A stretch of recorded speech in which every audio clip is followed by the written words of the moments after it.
नमस्कार, मैं हूं शशि रंजन और आपका बहुत बहुत स्वागत है जनता टीवी में। और आप देख रहे हैं हमारे साथ ये खास कार्यक्रम महारा विधायक मारी चौपाल। हर कार्यक्रम में मैं ये कहता हूं कि लोकतंत्र को अगर सफल बनाना है तो अपने चुने हुए प्रतिनिधियों से सवाल कीजिए। हमारा और आपका काम सिर्फ ये नहीं है कि 5 साल में एक बार वोट दें, एक सरकार बन जाए, कोई ऑपोजिशन में आ जाए और फिर हम अपने घर में ठंड का मौसम हो तो हीटर चलाकर और एनसीआर में रीजन में रहते हैं अगर तो एयर प्यूरीफायर चलाकर घर में रजाई तानकर सो जाए। अगर आप अपने इलाके का डेवलपमेंट चाहते हैं, लोकतंत्र को सफल बनाना चाहते हैं तो अपने प्रतिनिधियों से और खासकर चुने हुए प्रतिनिधियों से लगातार सवाल कीजिए। अब इसी बात को ध्यान में रखकर जनता टीवी ने यह कार्यक्रम शुरू किया है। एक एक कर अपनी चौपाल में हम विधायकों को फिलहाल बुला रहे हैं। आज हम रोहतक पहुंचे हैं। आपको वो वक्त याद होगा जब भूपेंद्र सिंह हुड्डा चीफ मिनिस्टर हुआ करते थे 2014 के पहले, तो अपोजिशन तो छोड़ दीजिए, कांग्रेस के लोग ही, कई लोग ये कहते थे कि हुड्डा साहब रोहतक के मुख्यमंत्री हैं और पूरे हरियाणा में अगर कहीं डेवलपमेंट हो रहा है तो सिर्फ रोहतक में हो रहा है।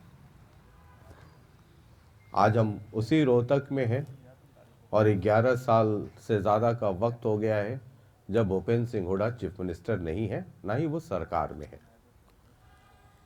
लेकिन आप अगर 2009 से देखें तो बीबी बत्रा इस इलाके का प्रतिनिधित्व कर रहे हैं। एक बार कांग्रेस को झटका जरूर लगा 2014 में जब मनीष ग्रोवर यहां से जीते और मंत्री भी बने। अब क्या 2014 के पहले वाला दौर है, उसके बाद का क्या दौर रहा है? और वैसे भी रोहतक को पॉलिटिकल राजधानी कहते हैं, राजनीतिक तौर पे राजधानी का दर्जा अघोषित तौर पर रोहतक को मिला हुआ है। तो आज मारी चौपाल में बीबी बत्रा साहब हैं। भेष भूषा हुलिया से किसी भी सूरत में आपको ये नेता नज़र नहीं आएंगे। सोफिस्टिकेटेड, वाइट कॉलर्ड, पढ़े लिखे तो और भी लोग हैं, ऐसा नहीं है कि जो खादी पहन रहे हैं कुर्ता पजामा वो पढ़े लिखे नहीं है, उनमें से भी कई लोग बहुत पढ़े लिखे हैं। लेकिन इनका जो पूरा हुलिया है वो नेताओं का जब आप स्केच करते हैं ना या कार्टून बनाते हैं तो उसमें कहीं मैच नहीं होता है। बहरहाल एक छोटी सी प्रोफाइल और उसके बाद इस चौपाल में बत्ता साहब को आमंत्रित करेंगे। पहले ये प्रोफाइल देखिए।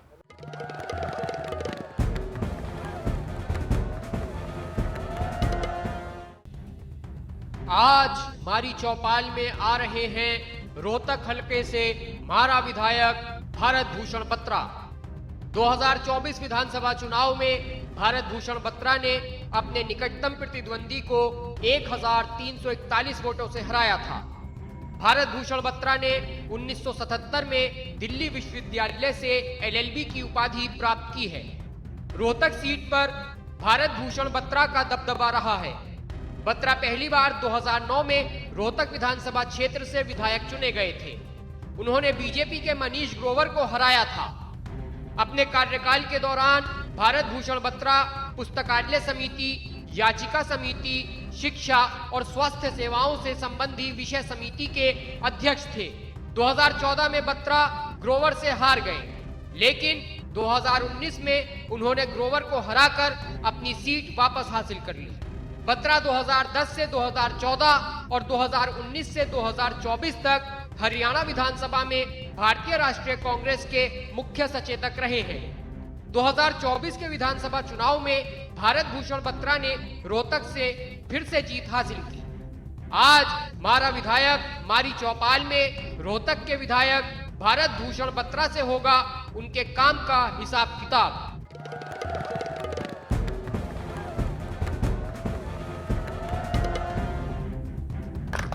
जोरदार तालियों से स्वागत कीजिए रोहतक से कांग्रेस पार्टी के विधायक भारत भूषण बत्रा का। तो बत्रा साहब, बहुत बहुत स्वागत है। रोहतक को कांग्रेस का अभेद्य किला माना जाता था। एक दौर था जब भूपेंद्र सिंह हुड्डा मतलब रोहतक, रोहतक मतलब भूपेंद्र सिंह हुड्डा, उसी अभेद्य किला में हुड्डा साहब की मौजूदगी में, चाहे वो लोकसभा चुनाव हो चाहे विधानसभा चुनाव हो, आहिस्ता आहिस्ता ये कहा जाता था कि रोहतक, सोनीपत, झज्जर, है ना, ये सब अभेद्य किला है। लेकिन अब इसकी दीवार से ईंटें आहिस्ता आहिस्ता घिसकने लगी हैं। ऐसे कि कुछ हद तक आपकी बात ठीक है, लेकिन ऐसी कोई बात नहीं है। वो किला को अब दोबारा मजबूती से और मजबूती से बना रहे हैं जो उसको कोई तोड़ न सके किसी हालत।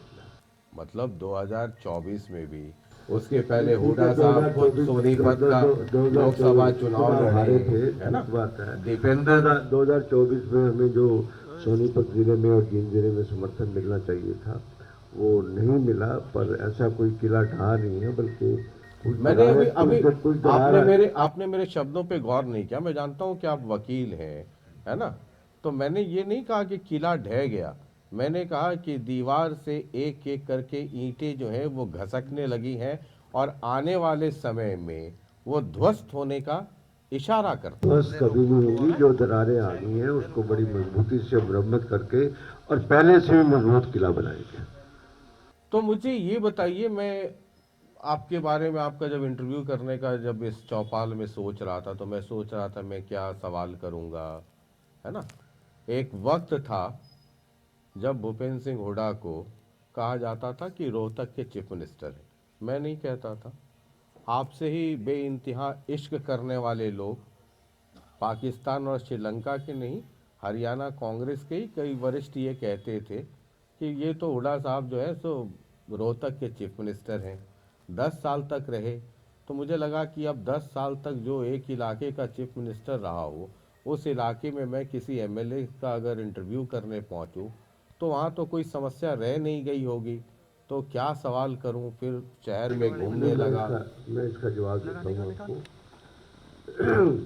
मैं आपके तरफ से सहमत नहीं हूँ इस बात के लिए। 2005 से 2014 तक देश प्रदेश का विकास हुआ। पूरा रिकॉर्ड उठा के देख लीजिए, किसी की भी चीफ मिनिस्टर की टेन्योर के अंदर इतना विकास नहीं हुआ। विकास रोहतक की बात नहीं, रोहतक के वो मुख्यमंत्री जरूर रहे, 1921 का हक रोहतक वालों का बनता है। लेकिन आप देखिए कि कितनी हेल्थ यूनिवर्सिटी एक्स्ट्रा आई, उसके बाद कितनी एजुकेशन यूनिवर्सिटीज बनी, राजीव गांधी एजुकेशन सिटी बना, महिला महाविश्वविद्यालय जो सारे हिंदुस्तान में कहीं कहीं पर कोई नाम ले सकता है, महिला मेडिकल कॉलेज बना, निफ्ट आया, और उसके अलावा भी गन्नौर की मंडियों का, पंचकुला की डेवलपमेंट, फरीदाबाद की डेवलपमेंट, और मिलेनियम सिटी का प्रारूप जो दिया गुड़गांव को हुड्डा साहब ने दिया। कोई भी ऐसा मैंने देखा, महेंद्रगढ़ देखो, वहाँ डेवलपमेंट हुई, नारनौल में वहाँ पर डेवलपमेंट हुई, सिरसा में 2 कमरों की यूनिवर्सिटी चौटाला जी छोड़ कर गए थे, और उस बिना किसी द्वेष के उस यूनिवर्सिटी का निर्माण किसने किया? ये तो हमने किया। ये कहानी के अंदर यूनिवर्सिटी बनाई, भिवानी के अंदर चौधरी बंसीलाल के नाम से यूनिवर्सिटी बनाई, जींद में चौधरी रणबीर सिंह नाम की यूनिवर्सिटी बनाई, लाला लाजपत राय जो फ्रीडम फाइटर रहे उनके नाम से एनिमल हस्बेंड्री। ये कहानी तो हम लोग कई बार सुन चुके हैं। बिल्कुल ठीक है, इसीलिए उस कहानी का जवाब है ना। हुड्डा कैंप के जितने नेता, खुद हुड्डा साहब एक बार शुरू होते हैं तो पूरे डिस्ट्रिक्ट का, मैं उस तरह का जवाब दे रहा था कि अच्छा, ये IMT का ये जो आप हम लोगों को समझाते हैं, ये जो आप हम लोगों को समझाते हैं, मैं तो आपके थ्रू अपने ऑडियंस को कह रहा हूँ। तो ये मेरे ही थ्रू जरा आप तो समझाए आपको कैसे? अरे तो मेरे ही थ्रू, मतलब शैलजा जी को, किरण चौधरी जी को, रणदीप जी को, नहीं, उस मतलब बारे में- कैप्टन अजय यादव को, नहीं, उसमें- इन लोगों को समझा पाते? मेरे ही थ्रू चलिए, मतलब जैसे ऑडियंस को बता रहे, मेरे ही थ्रू जरा उनको भी बताइए। वो बड़े नेता हैं, उनको मैं तो समझा नहीं सकता, पर लेकिन इस बात के लिए कि थोड़ा सा कांग्रेस में आपस में मनमुटाव जरूर रहा, जिसकी वजह से जरा सा? जिसकी वजह से वो कांग्रेस शोले, को नुकसान हुआ। शोले फिल्म देखी है आपने? अपनी जवानी में देखी ही होगी, देखी, देखी। हाँ? उसमें कई कैरेक्टर थे, रामनाथ नाई भी, जेलर भी। तो शोले फिल्म के जितने कैरेक्टर हैं वो सब आपको हरियाणा कांग्रेस में मिल जाएंगे। नहीं, ऐसी कोई बात एक दफा मैंने इन सभी लोगों को इकट्ठा देखा था, शायद जब से मैं हरियाणा कवर कर रहा हूं पहली बार और आखिरी बार, जब रणदीप सुरजेवाला बाई इलेक्शन में जींद गए थे नॉमिनेशन फाइल करने, तब कुलदीप बिश्नोई भी आपकी पार्टी में थे, सब के सब एक साथ वहां नॉमिनेशन फाइल, और मैंने वहां तब कहा भी था, मैं भी था वहां पर, आप भी थे, मैंने कहा भी था कि बड़ा मतलब अच्छा लग रहा है देख करके कि सारे लोग एक साथ, पूरी की पूरी शोले फिल्म की कास्ट वहां मौजूद है। शोले फिल्म में तो दो बहुत बड़े हीरो भी थे जिनको आप नजरअंदाज कर रहे हैं। ना, अरे सर, धर्मेंद्र और अमिताभ बच्चन, आज भी उनको लोग याद करते हैं। धर्मेंद्र तो लोगों में दिल में अभी भी अब मैं ये पूछ दूं कि हरियाणा कांग्रेस में अमिताभ बच्चन कौन, धर्मेंद्र कौन, आप बता सकते हैं, जय आपको कौन, पता है। वीरू कौन, गब्बर कौन और रामनाथ नाई कौन, हमको गब्बर की तो है ना? जेल में सुरंग, ये वाला भी तो है ना कांग्रेस में। हरियाणा कांग्रेस में जेल में सुरंग की खबर पहुंचाने वाले भी तो कई लोग हैं। बहरहाल चलिए, मैं on a very serious note, जो डेवलपमेंट हुआ था हुड्डा जी के समय में जब कांग्रेस की सरकार थी, और उसके बाद अब 11 साल हो गए, 10 साल उनके भी थे और 10 साल क्रॉस करके अब 11 साल के ऊपर अब बीजेपी की सरकार का भी हो गया है। कैसे करते हैं आप रोहतक के संदर्भ में वो 10 साल और ये 11 साल? नहीं, मेरे पहले तो मैं ये कहूँगा कि 2014 के अंदर जब सरकार छोड़ी थी, इन्होंने डिस्कॉम का और उज्ज्वला का भी साथ में कहा कि ये कर्जा इन्होंने दिखाया नहीं है। उसको साथ में दिखाने के बाद भी 78,000 करोड़ का कर्जा हम छोड़ के गए थे, और आज प्रांत के ऊपर 4 करोड़ 12 लाख करोड़ रुपए का कर्जा है। तो 4 करोड़ 12 लाख करोड़ रुपए का कर्जा है। आप ये देखो कि इस स्टेट में 10-11 साल में कोई नई डेवलपमेंट नहीं बनी। मेडिकल कॉलेज का इनको प्रोजेक्ट इन्होंने शुरू किया हुआ है, ये कब पूरा होगा, कब सुविधा मिलेगी? और मैं तो पर्सनली इस बात से बिल्कुल कन्विंस ही नहीं था कि हर एक डिस्ट्रिक्ट के हेडक्वार्टर के ऊपर मेडिकल कॉलेज खोला जाए। सुपर स्पेशलिटी हॉस्पिटल होनी चाहिए हमारी फैसिलिटीज़ के लिए, और उसके लिए रोहतक पीजीआई का बहुत ज़्यादा उसका करके, और इसी तरह करनाल में, उसी तरह सिरसा में 4 जगह, पंचकुला 4 जगह एक सेंटर अच्छे। अगर रोहतक के संदर्भ में बात करें, क्योंकि ये ठीक है, आप है बोलिए ना, महारा विधायक महरी चौपाल है, तो रोहतक के लोग यहाँ के संदर्भ में आपसे जानना चाहेंगे, उसका एनालिसिस कैसे करते हैं आप? ऐसे कि 2009 से लेके 2005 से लेके 2014 तक मेरे को लगता है कि कुछ युवा साथी हमारे यहाँ पर ऑडियंस में भी बैठे हैं, उन्होंने 2005 से पहले का और 2096 का रोहतक नहीं देखा था। उनको जो रोहतक का हालत था, और जो कुछ भाजपा के नेता भी उसको संवारने की बात करते थे, 2005 और 2014 के अंदर, जहाँ तक अब रोहतक की बात करेंगे, तो it has become a city of flyovers. Health university जहाँ पर बनी, यूनिवर्सिटी ऑफ विजुअल आर्ट्स जिसको पंडित लक्ष्मीचंद विजुअल आर्ट्स की यूनिवर्सिटी इस टाइम उसका नाम है। फुटवेयर डिज़ाइन आया यहाँ पर, इतना बड़ा मारुति का R&D सेंटर आया। उसके साथ ही IMT यहाँ पर आया, IMT की एक्सटेंशन हुई, और सभी जितनी भी रोड्स थी उनका विकास हुआ।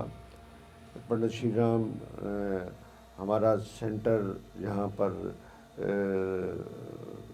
रोहतक में ओपन थिएटर आया, और 22 एकड़ के अंदर जहाँ पर जेल थी वहाँ शिफ्ट करके बहुत बड़ा पार्क बनाया गया।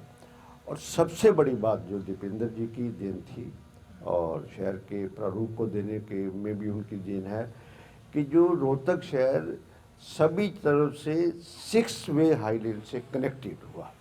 आप चले दिल्ली से चले और हिसार से चले, रोहतक की पेरीफेरी से गुजरता है। आप पानीपत से चले और रेवाड़ी जाए, वो रोहतक की पेरीफेरी से निकलता है। रोहतक के 2014 के अंदर सिर्फ ऊपर वाली पेरीफेरी में जींद रोड और गोहाना रोड का एक कनेक्टिंग छोड़ा था। 10 साल लगा दिए उसको पूरा करने में सरकार ने। अभी जब आप कह रहे थे तो रोहतक की चर्चा करते हुए आपने कहा सिटी ऑफ फ्लाईओवर्स। अब जब मैं पढ़ रहा था रोहतक और थोड़ा पेपर्स खंगाल रहा रोहतक था, रेवाड़ी की रेलवे लाइन भी आई। ठीक है, अंबेडकर चौक से आईजी ऑफिस तक एलिवेटेड फ्लाईओवर का एक प्रोजेक्ट है। मनीष ग्रोवर बड़ा इंटरेस्टेड है। निगम के पार्षदों ने, जिसमें कांग्रेस के भी पार्षद शामिल हैं, उन लोगों ने और मेयर ने मिलकर के पास कर दिया। लेकिन आप उस प्रोजेक्ट को लेकर करके काफ़ी खिलाफत आपने की हुई है। आप चाहते नहीं है, कहते हैं कि शहर का बुरा हाल हो जाएगा, है ना। और उधर वाले लोग कहते हैं कि ये बहुत इम्पोर्टेंट है शहर के लिए। इस प्रोजेक्ट के बारे में मैं कुछ डिटेल बताना चाहता हूँ। सबसे पहले तो आप ये सवाल पूछ लिया, नहीं तो मैं इस बारे में प्रेस कॉन्फ्रेंस करने वाला था।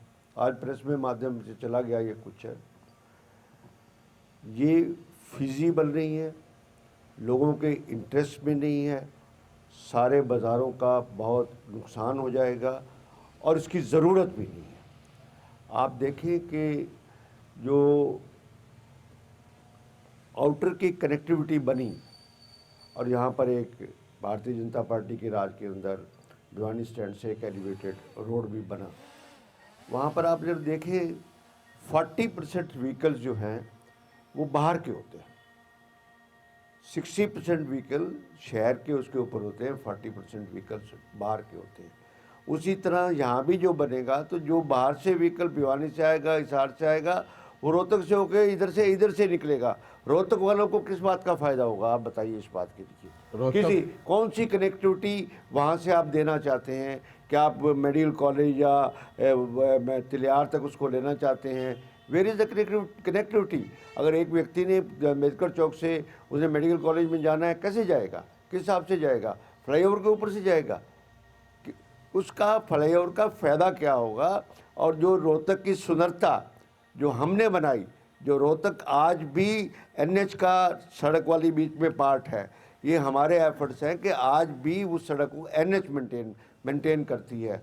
और उसके अंदर लोगों ने, सभी व्यापारियों ने, सभी लोगों ने बहुत बड़ी इन्वेस्टमेंट बन के इस समय ये एसपी के रेजिडेंस के सामने से शुरू होकर और यूनिवर्सिटी के गेट के आगे राजीव गांधी चौक तक दोनों तरफ बहुत अच्छे बाज़ार, बहुत अच्छी दुकानें, बहुत मल्टीनेशनल्स के कपड़ों के शोरूम्स और साथ में इनके मोबाइल्स के, ये सब कुछ है। बहुत सुंदर बाज़ार बनाया है और उसकी सड़क, उसके डिवाइडर और साथ में उसकी ग्रीनरी, ये किसने मेंटेन की? ये किसका आइडिया था? इनसे तो जो हमने अपने टाइम में वो लाइटें लगाई थी उनके बल्ब भी बदलवा के दिखा दें। आपने कहा कि इस फ्लाईओवर का क्या फ़ायदा होगा?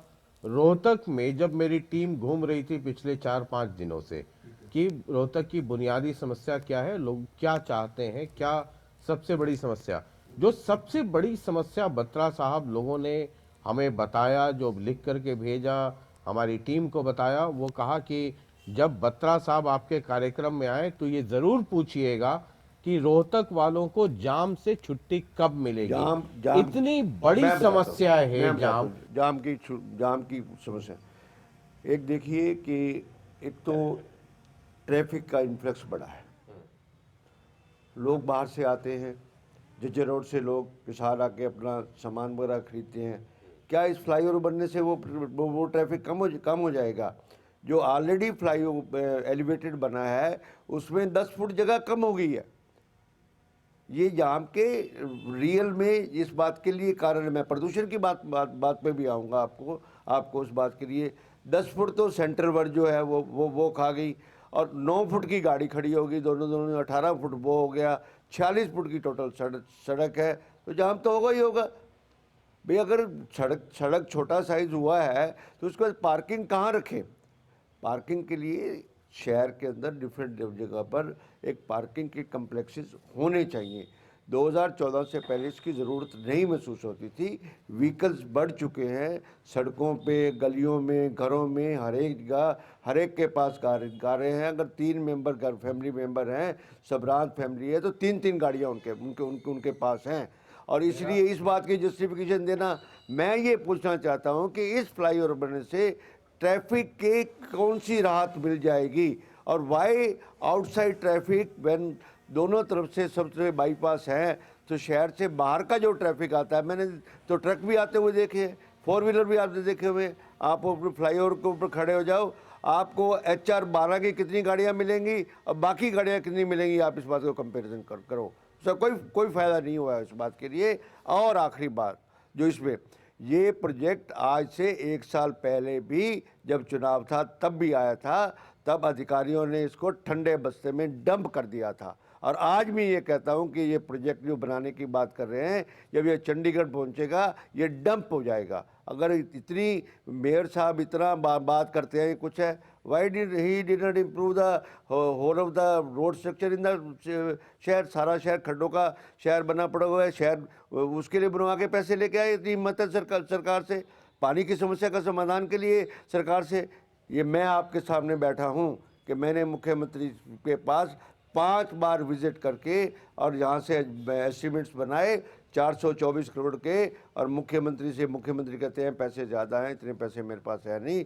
और मैं मुख्यमंत्री का मैंने विधानसभा के अंदर धन्यवाद किया। मैं 94 करोड़ रुपये सेंक्शन करा के आया हूँ उस बात के लिए कि वो जो सोनीपत का जो 1931 के अंदर सोनीपत वाला वाटर वर्क्स बना था सोनीपत रोड के ऊपर, अब इसमें नेचुरल फ्लो से पानी आता था, अब मशीन सिस्टम से डायरेक्ट थ्रो सिस्टम से पानी आएगा। पुरानी पाइपें बदली जाएंगी, पानी की बदली जाएंगी और बढ़ जाएंगी। 224 करोड़ का बजट है जो 7 गांव कॉरपोरेशन में पड़ते हैं।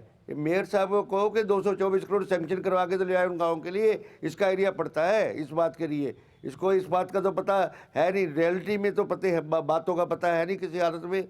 इस फ्लाईओवर की बनाने की बात तो प्रपोजल में वहाँ पर दे आर इन मेजोरिटी, सबने कहा बना दियो। अब पहले भी आया था ये बात, पहले भी पास हुई। आज के दिन में PWD से पूछ के देखो, proposal was send and in my presence that very XC and SC were thrashed by the ACS that how do you send this proposal without our approval। एक सिर्फ कॉर्पोरेशन ने पास कर दिया, सड़क तो PWD की है, पैसे PWD ने खर्च करना है, कॉर्पोरेशन ने कहाँ पैसा खर्च करना है? कॉर्पोरेशन ने सिंपली रेजोल्यूशन पास कर दिया। आज के दिन में ये बात करते हैं, आज के दिन में अखबार में आया हुआ था, डॉक्टर मंगल साहब यहाँ के नेता रहे थे, उनके विजन को देखते हुए डॉक्टर मंगल सेन कम्युनिटी सेंटर का प्रस्ताव मैंने विधानसभा के अंदर रखा और विपुल गोयल ने उसको सैंक्शन किया।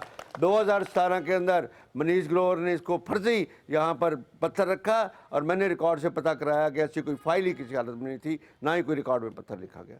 ऐसी तो ये बातें करते हैं, उस बात के लिए बस गल करते हैं। आज इस व्यवस्था को ठीक करने के लिए हमारे टाइम, पानी के टाइम में 14 से पहले पानी की कोई खड़ा होता था, पानी कटोरा नुमा ये शहर था, पर उस कटोरा नुमा शहर को भूपेंद्र सिंह हुड्डा ने सारे के सारे यहाँ पर स्ट्रॉन्ग वाटर के बड़े बड़े सारे पाइपें लगा के जज्जर रोड सबसे हुई है। सबसे बड़ी बात ये है कि ये एक यहाँ पर लाड का जोड़ है, लाड वाला जोड़ जो जज्जर रोड के छोटराम जी के जहाँ पर छोटराम चौक है उसके साथ में है। हमारे टाइम में इसको हमने इंस्टेंट वाटर रिजर्वायर रखा था कि सारा पानी इकट्ठा हो जाए, उसके बाद इसको मोटर से उठा के हुड्डा कम्प्लेक्स से उठाया जाए, हुड्डा कम्प्लेक्स से संदासर, ये सभी संदासर के लोग संदासर से कनेली ट्रेन के अंदर पानी जाया जाए। वो इन्होंने वहाँ पर ड्रीम प्रोजेक्ट, हम अप्पू घर बनाएंगे, अप्पू घर, शहर की पानी की प्रॉब्लम तो सॉल्व हो नहीं रही, अप्पू घर के बनाने की बात है। मैंने विधानसभा में 5 साल लड़ाई लड़ी और जब यहाँ पर पानी था, मेरे साथी बैठे हैं, इतना इतना करके मैं पानी के अंदर खड़ा हुआ था। और उस पानी का सलूशन अब जाके हुआ है कि वहाँ पर कुछ जोड़ का पार्ट इन्होंने ऑक्शन कर दिया, वहाँ पर कुछ कंस्ट्रक्शन कर दी, बाकी को अगर मैंने बचाया तो मैंने बचाया, इसीलिए इस बार वहाँ पर पानी खड़ा नहीं हुआ। ये मैं आपको बहुत गंभीरता से सुन रहा था, और जब मैं रोहतक के लोगों से कल शाम में ही मैं रोहतक पहुंच गया, उसके बाद मैं घूमता रहा, एक मुझे जो जनरल लोगों से बातचीत करके, आम लोगों से बातचीत करके जो महसूस हुआ, और जो लोग कह भी रहे थे, अभी आपने पार्किंग का जिक्र किया, रोड के बाद जो सबसे बड़ा मसला लोगों ने उठाया, और जो भी थोड़े बहुत समझदार लोग थे, अधिकांश लोगों ने कहा कि भाई साहब, हमारे रोहतक की चाहे वो पार्टी कोई भी हो, नेता कोई भी हो, उनका एक लॉन्ग टर्म विजन है ही नहीं। उस हिसाब से शहर का डेवलपमेंट हुआ ही नहीं, उसकी नींव नहीं रखी गई। लगातार आबादी बढ़ रही है, गाड़ियां बढ़ रही हैं। उन्होंने कहा कि मुझे पूरे रोहतक शहर में बता दीजिए कि कोई ढंग की पार्किंग हो, कोई मल्टी लेवल पार्किंग बनी हो, या कोई उसकी योजना हो, किसी ने चर्चा की हो।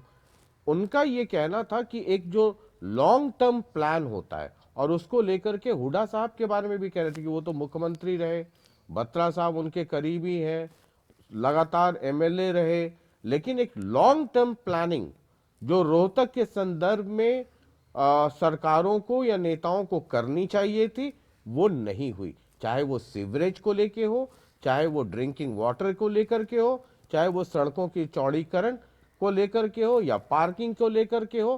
कह रहे थे कि वो बस रूटीन अफेयर में जो काम चल रहा है, बस वो चल रहा है। आपकी बात मैं जवाब देता हूँ। भिवानी स्टैंड के अंदर अब शॉपिंग कम्प्लेक्स और पार्किंग बनी हुई है। एक्चुअली वो कम्प्लीटली पार्किंग बननी चाहिए थी सरकार को, और सरकार का ये वादा था। हमारे टाइम में भी पार्किंग और उसका बात था, पर हुड्डा साहब ने उसको स्क्रैप कर दिया था। वो जगह पार्किंग किसने छोड़ी? हमने पुराना बस स्टैंड के ऊपर उसी जो क्या नाम है इसका, सिविल लाइन थाना था, सिटी का थाना था, उसको शिफ्ट किया। और यहाँ पर हुआ, यहाँ पर जब प्रपोजल ऑफिसर ने बनाई कि यहाँ पर पार्किंग और साथ में शॉपिंग कम्प्लेक्स बनेगा, चुनावों से पहले हुड्डा साहब ने बाय राइटिंग उस ऑप्शन को, उस प्रपोजल को बिल्कुल ड्रॉप कर दिया। और उसके बाद जब इनकी सत्ता आई तो ये इन्होंने वहाँ पर घोटाला करके उस बात के लिए, और उस घोटाले के अंदर इन्होंने शॉपिंग कम्प्लेक्स और पार्किंग फिर उसके पास कर दी पीपी बोर्ड के अंदर। उसकी डिटेल में मैं जाऊँगा तो बहुत समय लग जाएगा। उस बात के लिए करोड़ों करोड़ों रुपए की ज़मीन सिर्फ 2 लाख रुपए प्रति माह के ऊपर किराए पे दी हुई है इन्होंने पीपी मोड के अंदर। उसके अंदर एक 5 स्टोरी की पूरी अगर सरकार की नीयत ठीक थी तो बननी चाहिए थी। उसी तरह जिन्होंने यहाँ पर एक और पार्किंग बना रही है, वो भी 5 मंजिल की पार्किंग बननी चाहिए थी। बात यह है कि 2014 तक हमारे पास उतनी प्रॉब्लम नहीं आई थी, और हमने मन में सोचा हुआ था कि प्रॉब्लम नहीं आई थी, या आगे का आप देख नहीं पाए? नहीं। जो लॉन्ग टर्म विजन की बात है, क्या से 20 साल के बाद नींव सीवरेज, अभी होता क्या है बता साहब, आप तो बहुत सीनियर आदमी है, हम सीवरेज की लाइनें डाल देते हैं, हम टेम्पररी मतलब आज के हिसाब से डालते हैं, ये नहीं देखते हैं कि आने वाले 20 साल के बाद स्थिति क्या होगी, उसकी चौड़ाई, गहराई, लंबाई वो होनी चाहिए कि नहीं होनी चाहिए? जी, हर एक चीज़ मेंटेनेंस मांगती है। इतने बड़े बड़े 8-8 फुट के सीवरेज लाइन और नीचे 12-12, 20-20 फुट तक किसने डाले इस शहर के अंदर? इस शहर का इतना बुरा हाल था, बस आप जहाँ पर रहे हुए हैं आप इमेजिन नहीं कर सकते। उसकी मेंटेनेंस चाहिए थी, उस सीवरेज सिस्टम की मेंटेनेंस चाहिए थी, किसी ने उसकी मेंटेनेंस की नहीं। मैं हमारे टाइम में कंपेयर कर लो कि कितने लंबा किलोमीटर, ये पार्षद भी हमारे साथ बैठे हैं इस बात के लिए, कितने किलोमीटर लंबी पाइपें लाइनें डली थी। पुरानी पाइपें लाइनें जो 50 साल पुरानी है, वो जब जर्जर हो चुकी है, उससे पानी लीकेज होता है, सब कुछ होता है, इनको कोई संभाल नहीं है इनको। ये तो भ्रष्टाचार की सरकार है। भ्रष्टाचार की इस रोहतक की डेवलपमेंट में इस 10 साल के में कौन सा योगदान है, आप ये बता दो। नहीं ठीक है, क्योंकि मैंने ये कहा कि 10 साल कांग्रेस, 11 साल बीजेपी। सिर्फ एक रोड फ्लाईओवर बन गया और उसमें भी रिश्वत का घोटाला है बड़ा जबरदस्त। समय आएगा हम उसको भी आप खोलेंगे। सीवरेज की बात कर रहे हैं। कौन सा नया प्रोजेक्ट रोहतक के अंदर 10 साल के अंदर आया, आप ये बता दीजिए। आप सीवरेज की बात कर रहे हैं कि कांग्रेस के समय में या आप लोगों के समय में ये सीवरेज की लाइनें डाली गई। बावजूद आज आप बता दीजिए, रोहतक में ही रहते हैं आप 24 घंटा, पिछली बारिश हो या उसके पहले हो, पूरा शहर डूबा या नहीं डूबा? रोहतक के एसटीपी किसने बनाए? रोहतक की झज्जर रोड पे, झज्जर रोड के मेरे साथी बैठे हैं आज के दिन में, ये बड़ी पाइप इसको पानी डालने के लिए किसने डलाई? इन्होंने तो फ्रेंड्स कॉलोनी और में सीवरेज लाइन को डालने के लिए इन्होंने तिलियार के सामने वो बैठ चुकी है, सब कुछ है।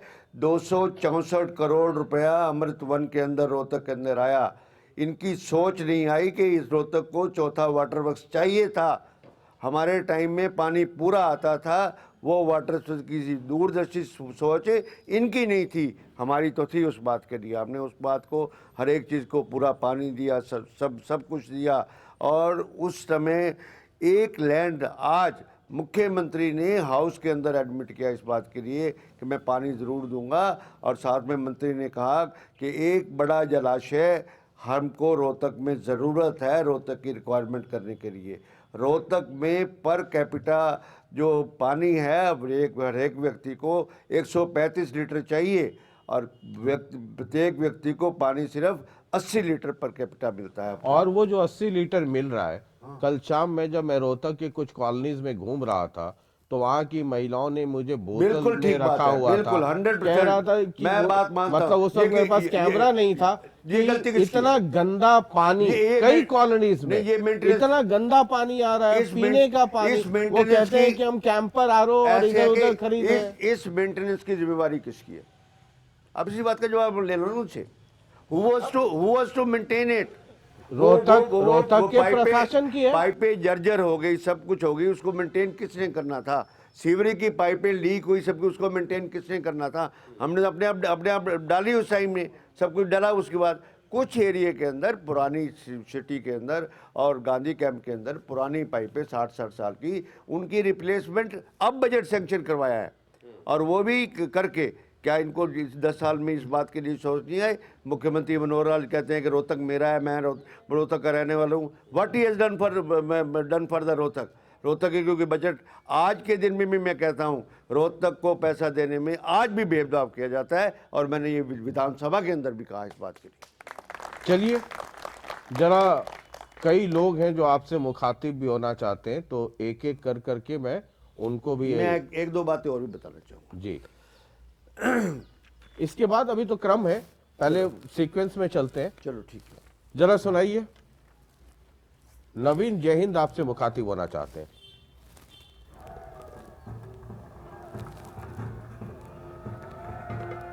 इसके अलावा एक राजीव गांधी स्टेडियम है रोहतक में, काफ़ी बड़ा स्टेडियम है नेशनल लेवल का। उसकी मैं कई बार आवाज़ उठा चुका हूँ। आवाज़ उठाने का मतलब ये फेसबुक, ट्विटर या फिर विधानसभा में उठाना ही नहीं होती है। मुझे लगता है कि विधायक जी को यहाँ पे ज़रूर धरने पे बैठ जाना चाहिए था। मुआयना तो मैंने 1 साल पहले कर लिया था। हज़ारों बच्चे आते हैं, पूरे स्टेट के भी आते हैं। अवैध कॉलोनियाँ हैं पूरे रोहतक में, अब उनको वो बढ़ाते हैं, तोड़ते हैं। तो मैं तो सरकार से यही सवाल है कि कोई आदमी वैसे तो ले नहीं पाएगा 60,000 रुपये, 50,000 रुपये गज। तो अब जो कॉलोनियाँ कटती हैं तो उनको कोई ना कोई कानूनी रूप से ही मेरे ख्याल में सरकार को परमिशन देनी चाहिए, ताकि एक आम लोग है वो सस्ते भाव में ले सके। अब यहाँ अलग ही तरह के खेल चलते हैं। अब बड़े लोगों की कोई ना कोई तो होता ही होगा, ऐसा तो होगा नहीं कि कोई कॉलोनी बिना किसी उसकी कटाई। अब ये 2 सवाल है। हाँ, राजीव गांधी, बस बहुत अच्छा हो गया ये। आदरणीय नवीन जी, मैं आपकी दोनों बातों से 100% सहमत हूँ इस बात के लिए। और मैं जब भी इस मुद्दे पे आपको मेरा साथ चाहिए, मैं हमेशा आपके साथ खड़ा हूँ। आज तक राजीव गांधी का बात यह है कि आप धरने की बात कर रहे हैं, अगर आप इस बात पे धरना रखेंगे, मैं आपके धरने के अंदर जरूर आऊंगा। पिछले विधानसभा में आपने उठाया था मुद्दा, पिछले विधानसभा में 25 करोड़ सैंक्शन भी हुआ था। 28 करोड़ रुपए, 28 करोड़ से उसका उद्धार नहीं हो सकता किसी हालत में। उस बात के लिए नवीन जी को मैं ये भी बात कहना चाहता हूँ इस बात के लिए कि इन्होंने ये मुद्दा संज्ञान में आया और आप तो उसके बिल्कुल स्टेडियम के परली तरफ नज़दीक ही रहते हैं। मैं आपके डेरे पर भी वहाँ पर गया हुआ हूँ। ये किसकी नेग्लिजेंस है? आप ये बताओ कि दो जवान हमारे, दो युवा 15-15 साल के बच्चों का जो मृत्यु हुई, उनका जिम्मेवार कौन है? लाखन माजरा, और उसके लिए भी ये सरकार जिम्मेवार है। आपने कॉलोनियों की बात की। ये सरकार 10 साल के अंदर क्यों अनऑथराइज कॉलोनियाँ कटी? क्यों ये कॉलोनी नहीं बनाने के लिए नॉर्म्स को ठीक करते, नॉर्म्स में रिएक्शन क्यों नहीं देते, उनकी कीमत कम क्यों नहीं रखते कि आम आदमी उस पर कर दे? ये बहुत बड़ा एक विशियस सर्कल है यहाँ पर।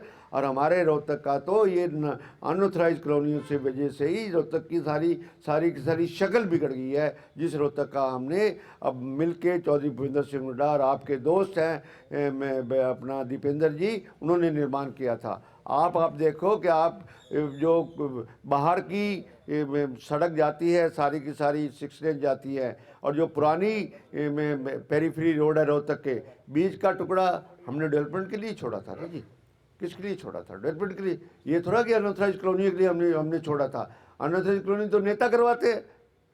नेता अनऑथराइज कॉलोनी से पैसे लेते हैं उनसे, उनकी शहर की तरफ होते हैं। कौन बहुत हैं, सारे हरियाणा में हैं। यहाँ का जरूरी रोहतक के संदर्भ में दो चार नाम तो अपने मित्रों का अगर आप कुछ बता पाएं। यहाँ पर तो अनऑथराइज कॉलोनी मतलब जानकारी लोग किंग बने हुए हैं। नहीं, अनऑथराइज कॉलोनी किंग आपके कौन कौन है रोहतक में ऐसे मित्र? ये सब जनता जानती है। मतलब आप नाम लेना नहीं चाहते या जानकारी नहीं है? और मुझे उम्मीद तो नहीं है कि आपको जानकारी ना। किसी के ऊपर कटाक्ष नाम में विश्वास नहीं करता। मैं तो जनरल पॉलिसी की बात कर रहा हूँ, सरकार की फेलियर की बात कर रहा हूँ, एडमिनिस्ट्रेशन की फेलियर की बात कर रहा हूँ यहाँ पर कि अनऑथराइज कॉलोनीज जो है उसने सारे हरियाणा का बिठा रजिस्ट्री स्कैम आया। रजिस्ट्री स्कैम में जो दुष्यंत जी थे, क्या हुआ रजिस्ट्री स्कैम का? आपके सामने की बात है। सारा गुड़गांव बेच दिया रजिस्ट्रियाँ करके, जिनकी रजिस्ट्री 7A की वायलेशन में आप कहते हैं अब चार्जशीट करेंगे। भाई उस टाइम रजिस्ट्रियाँ क्यों की? 7A किस लिए लगाया जाता है? क्या रोहतक के अंदर 7A नहीं लगा हुआ क्या? रोहतक में 7A लगा हुआ है। उसके बाद भी अवैध कॉलोनियां धड़ल्ले से कट रही हैं। पॉलिटिकल शेल्टर, और वो भी भारतीय जनता पार्टी के नेताओं का शेल्टर। रोहतक के ऐसे महानुभावों का नाम आप लेंगे या मैं 2-4 ले दूं? आप ले दो, बेशक ले सकते हो, मैं तो लूंगा नहीं। मैं तो लूंगा नहीं इस बात के लिए। आप ले सकते हैं। मतलब आप क्यों डरते हैं? डरने आप वाली बात। नाम ले लेंगे तो दिवाली में मिठाई का डब्बा आना बंद हो जाएगा क्या? नहीं, मैं तो पर्सनली भी इस बात के विरुद्ध हूँ कि अनऑथराइज। यार ऐसा तो नहीं है कि उन महानुभावों में कुछ से आपके भी अच्छे रिश्ते हैं? नहीं, मैं उन लोगों के साथ कोई रिश्ता नहीं रखता जो अनऑथराइज काम करते हैं। जरा एक सज्जन है INLD से, बेइंतहा इश्क उनका भी आपसे जबरदस्त है, मंजीत नाम है।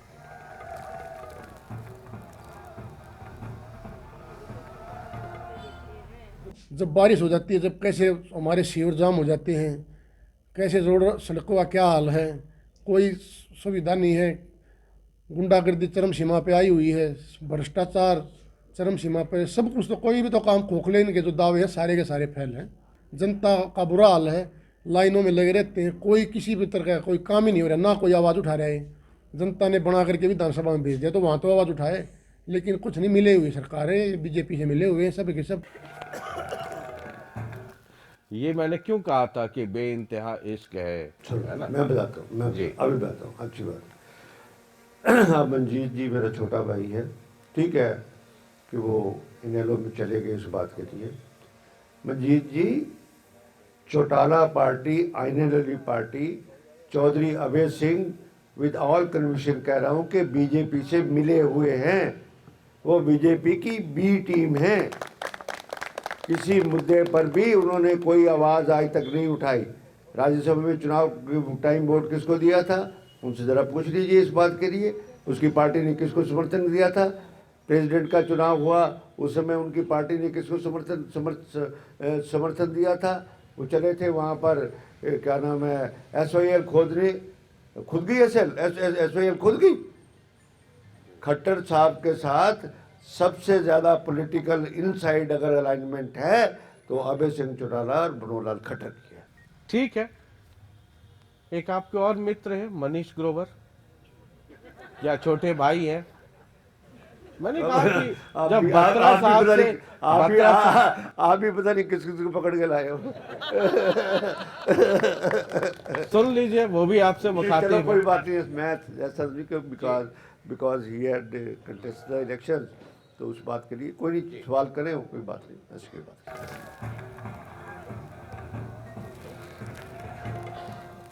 आठ जोड़ में मेरा फिर सवाल है आपके चैनल के माध्यम से, आप 10 साल थे, आपने इसके ऊपर क्यों नहीं मोटे लगवाई, क्यों नहीं इस प्रोजेक्ट को पूरा करवाया? कौन सा प्रोजेक्ट? मैंने अपने समय राहत में जोड़।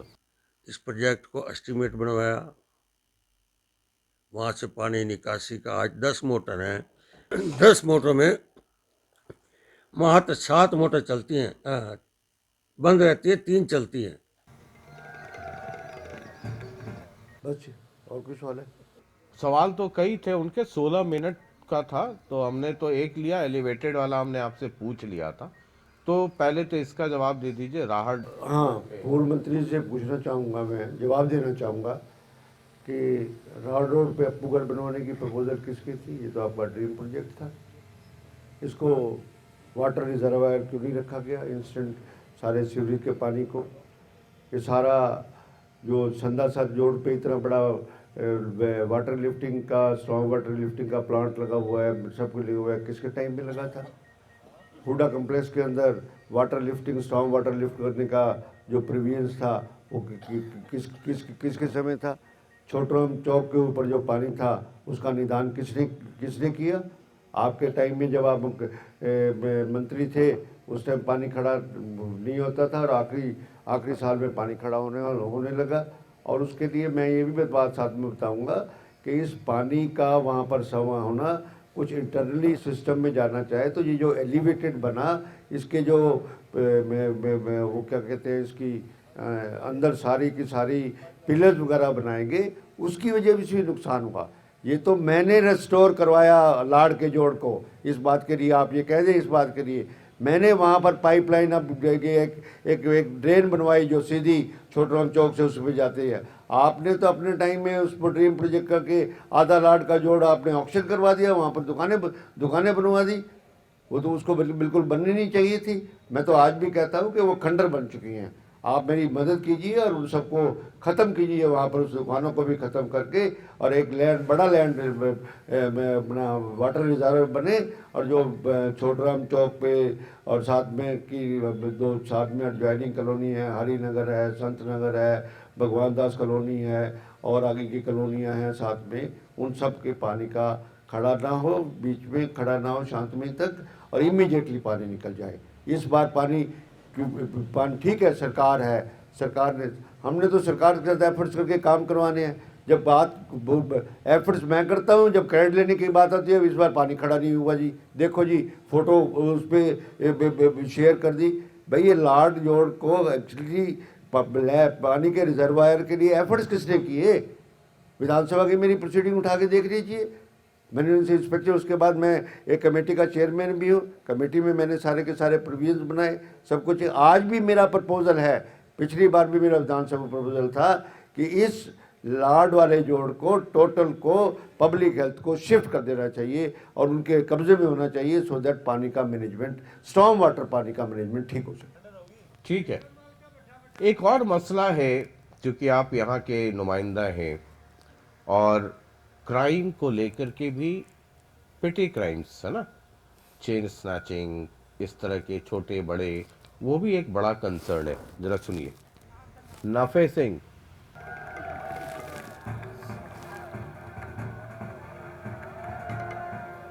रोहतक में आज तक इनके मार्फत हमें तो नहीं लगता कोई क्राइम को काम हुआ हो। क्राइम हुए हैं, सरेआम चैनें लूटी जा रही है रोहतक में, सरेआम मर्डर हो रहे हैं, सरेआम घटनाएं घट रही हैं। जब लोग विधायक के पास जाते हैं तो विधायक कहता है कि मेरी सरकार नहीं है, ये तो भारतीय जनता पार्टी की सरकार। इसमें दो पहलू है। एक तो क्राइम का जो मसला है ना, वो तो चलिए है। दूसरा एक मसला है कि जब मैं रोहतक वालों से इंटरेक्ट कर रहा था आज सुबह भी, जब वॉक पे निकला, तो कई लोग ये कह रहे थे कि बत्रा साहब हैं तो बड़े भद्र पुरुष, है ना, सज्जन है, बहुत मृदुभाषी है, लेकिन हमारी दिक्कत ये है कि हमने बत्रा साहब को चुना, सरकार बीजेपी की आ गई, हमने कांग्रेस को चुना, सरकार बीजेपी की है चंडीगढ़ में। अब कांग्रेस वाले लोग कहेंगे कि हमारी तो बीजेपी सरकार में कोई सुनता नहीं है। तो एक वोटर होने के नाते ये एक दुविधा, एक परेशानी का कारण कि आप चुने जिसको, अब ये क्या पता है कि जिसको चुन रहे हैं अपने इलाके के हिसाब से चुन रहे हैं, अब सरकार किसकी आएगी, अब ये एक बहुत बड़ी परेशानी है। मैं इस दोनों चरणों का जवाब देता हूँ आपको। पहला तो मैं नफी सिंह जी को ये कहूँगा कि मेरे पास कभी कोई व्यक्ति इस बात के लिए आया हो, मैंने इस बात की कभी उनको नहीं की कि मैं आपकी मदद नहीं करता। I have always spoken to the DGP level, चाहे जी से बात करूँ, SP से बात करूँ, चाहे मैं SHO से बात करूँ, ऐसी बात नहीं है कि हम नहीं करते। सेकेंडली बात यह है कि लॉ एंड ऑर्डर को मेंटेन करना रिस्पॉन्सिबिलिटी किसकी होती है? रिस्पॉन्सिबिलिटी तो सरकार की होती है। Where are there crime is happening, या जहाँ भी ये क्राइम है, रिस्पॉन्सिबिलिटी तो सरकार की है, और सरकार भारतीय जनता पार्टी की है। ये लूटें हो रही हैं, फिरौतियाँ हो रही हैं, मर्डर हो रहे हैं, सब कुछ हो रहे हैं, घोटाले हो रहे हैं, उनके लिए रिस्पॉन्सिबल कौन है? सरकार रिस्पॉन्सिबल है।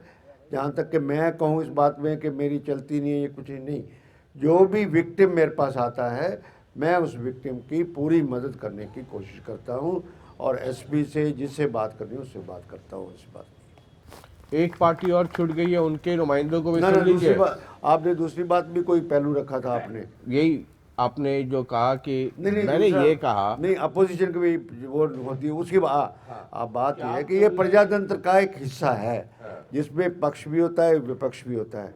क्या अटल बिहारी वाजपेयी विपक्ष में नहीं थे? क्या श्री लाल कृष्ण आडवाणी विपक्ष में नहीं थे? क्या ओम प्रकाश चौटाला जी विपक्ष में नहीं थी?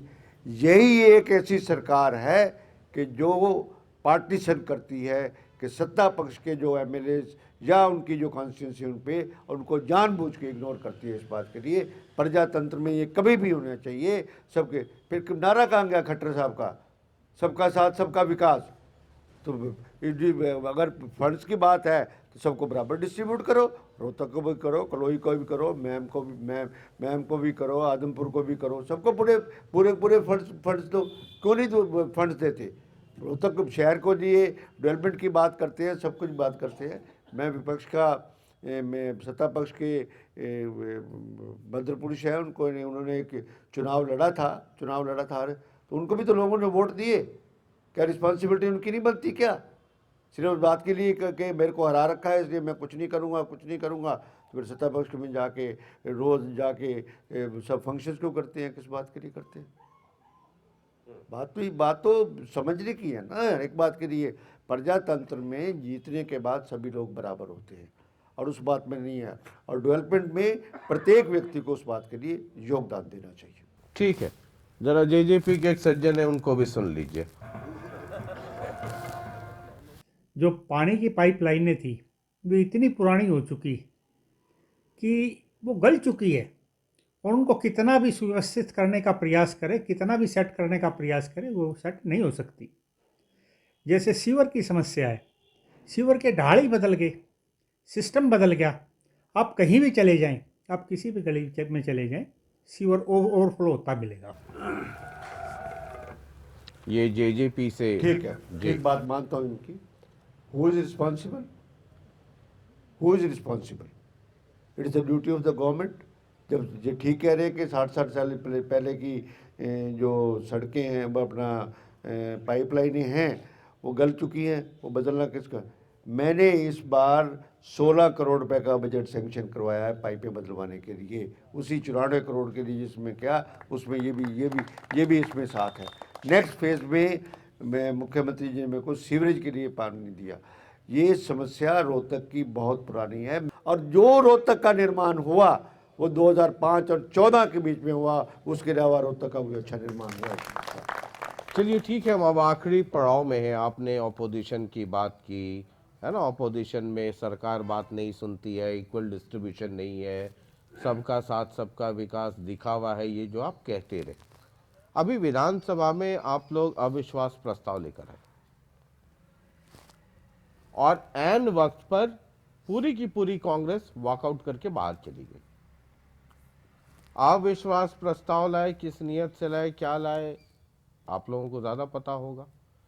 नंबर गेम्स है भाई, संसदीय प्रणाली में बड़ा अच्छा नंबर सवाल आपने गेम है। पूछा, मैं क्लियर और असली वक्त में आप वॉकआउट कर गए, ये ऑपोजिशन है। सबसे पहले तो ये बताना चाहता हूँ, मैं अपनी ऑडियंस को भी बताना चाहता हूँ, आपके माध्यम से जो आपके श्रोता हैं उनको भी बताना चाहता हूँ, no confidence vote is not a matter of numbers. आप समझते हैं, आप जानते हैं अच्छी तरह। लोगों के दिल में, दिमाग में ये जाता है कि वोट कॉन्फिडेंस सरकार गिराने के लिए दिया गया है। नहीं, वोट ऑफ कॉन्फिडेंस नंबर पे भी दिया जा सकता है, इश्यूज पे भी दिया जा सकता है। कोई हीनियस क्राइम शहर के अंदर हो गया, किसी प्रदेश के अंदर हो गया, कोई बहुत बड़ा घोटाला हो गया, कोई लॉ एंड ऑर्डर पोजीशन है, उसके ऊपर विपक्ष को एक मौका मिलता है अपनी बात सारी कहने का। हमने नो कॉन्फिडेंस वोट दिया, उनको किया, उन्होंने सिर्फ उसके लिए 2 घंटे 18 मिनट का टाइम अलॉट किया। बात ये कि मैं, मनोहर लाल जी जब हाउस के अंदर बोलते थे, तथ्यों के साथ बोलते थे इस बात के लिए, और जब लंबा बोलने लगते थे ना, तो हम मनोहर लाल जी को कहते थे जी कि आप तथ्यों की बात करो, आप अपनी बात करो। कहता नहीं, हाउस छोड़ के मत जाना, मैं छोटा बोल दूंगा पर मेरी सुन के जरूर जाना। ही यूज टू रिक्वेस्ट कि सुन के, मैं छोटा बोल, मैंने कहा 15 मिनट में ख़त्म कर दो, आपकी बात सुनने के कोई नहीं थे। श्री नायब सिंह सैनी जी, स्पीच आप भी सुनते हैं, स्पीच लोग भी सुनते हैं। मुद्दों से भटकाने के अलावा जो मुद्दे हमने उठाए, किसी मुद्दे का एक भी जवाब उन्होंने दिया हो तो विपक्ष क्या उनके वहाँ पर दुनिया पर की जो इरेलेवेंट बातें हैं उनके सुनने के लिए बैठेगा वहाँ पर। एक वर्ड इस्तेमाल कर दिया नो कॉन्फिडेंस के अंदर कि सरकार का टनल व्यू है। टनल मीन्स के संकीर्ण व्यू है, सरकार की सोच संकीर्ण है। और 20 मिनट भाषण दे दिया सारे कश्मीर की टनल पे, अटल टनल पे, वहाँ टनल बनी हुई है, वहाँ ये बना हुआ है, वहाँ ये बना हुआ है। कुछ बात कुछ होती है। उन्होंने पिछले विधानसभा में, पिछली बार उन्होंने बात हो रही थी तो उन्होंने कुछ गलत शब्द हुड्डा साहब के लिए कह दिए, विपक्ष के लिए कह दी, विपक्ष के लिए कह दिया। हमने एतराज़ कर दिया, कह तो दिया कि मैं अपने शब्दों को वापस लेता हूँ। उन्होंने कहता नहीं, मैं तो हुड्डा साहब की बात नहीं कर रहा था, मैं तो कैप्टन शैतान सिंह की बात कर रहा था। तो आप इतने सीनियर हैं इस बात के लिए कि जिस बात का जवाब हमें चाहिए वो जवाब नहीं दें, हम उस हाउस में क्यों बैठेंगे, उसका बाइकआउट क्यों नहीं करेंगे इस बात के लिए। ये मैं स्पष्ट करना चाहता हूँ, ये मैं लोगों को भी स्पष्ट करना चाहता हूँ। मुख्यमंत्री अपना संक्षिप्त जवाब दे, टाइम शेड्यूल के हिसाब से जवाब दे। ये मुझे 2.5 घंटे मुख्यमंत्री, हमें तो 1 घंटा मिले बोलने के लिए, उनको 1 घंटा 18 मिनट मिले टाइम के लिए। जब मुख्यमंत्री का बोलने का टाइम है, मुख्यमंत्री 2.5 घंटे बोले। किस बात के लिए? उनको बात तो समझ आती नहीं किसी बात के लिए। चलिए, बहुत बहुत शुक्रिया बातचीत के लिए और समय देने के लिए। अब बत्रा साहब, कोई बात आपसे मेरे से गलत निकल गई हो, सेम टू यू। ये तो मुझे कहना चाहिए कि अगर मेरे सवाल से आपका दिल का कोई एक छोटा सा कोना भी दुखा हो तो माफी चाहता हूँ, लेकिन मैं आदत से लाचार हूँ। नीम के पत्ते, करेले का जूस इलाके के लिए भी ठीक रहेगा और सेहत के लिए भी ठीक रहेगा। सेहत के लिए भी, सेहत के लिए तो पीना चाहिए और नेताओं के लिए तो और ज्यादा जरूरी है। पता नहीं कितनी चाय पीनी पड़ती है दिन भर में। नेताओं की बात तो करें, मैं 15 साल हो जाएंगे विधायक में। कोई भी व्यक्ति किसी तरह की करप्शन का, पैसे का, मेरे पे एक पैसे का भी एलिगेशन लगा के दे, मैं राजनीति छोड़ दूंगा। चलिए, भगवान न करे आपको छोड़ना पड़े, आपके जैसे लोग रहे राजनीति में। बहुत बहुत शुक्रिया, बहुत बहुत शुक्रिया बातचीत करने के लिए। बहुत बहुत शुक्रिया। नमस्कार। अगले एपिसोड में इसी कार्यक्रम में एक और विधायक हाजिर होंगे। तब तक के लिए मुझे दीजिए इजाज़त। शुक्रिया, नमस्कार।